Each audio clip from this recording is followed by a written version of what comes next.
मनातील भावना अभिव्यक्त करण्याचं सुंदर माध्यम म्हणजे कविता असते आणि आजच्या या उत्कर्ष काव्यधाराचं उद्घाटन मान्यवरांच्या हस्ते ते संपन्न होत आहे।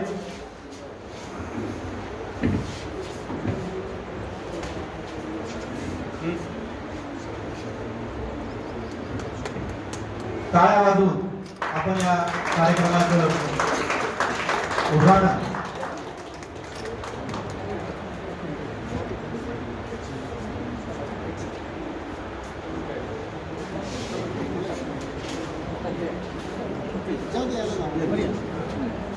ज्येष्ठ साहित्यिक प्राध्यापक चंद्रकांतदा वानखेडे पुणे येथून आलेले तसेच प्रमुख उपस्थित यांची लाभली ते माननीय श्री डी.के. मांडलिक सर, सुप्रसिद्ध साहित्यिक अहिल्यानगर, माननीय डॉक्टर मधुकर दिवेकर सर, सुप्रसिद्ध साहित्यिक छत्रपती संभाजीनगर, आयोजक डॉक्टर संघर्ष सावळे सर, आयोजक प्राध्यापक डॉक्टर भंते चंद्र बोधी, तसेच विश्वसत्य फाउंडेशनचे राजूजी खंडारे सर, या सर्व मान्यवरांच्या हस्ते आजच्या कार्यक्रमाचं उद्घाटन संपन्न होत आहे।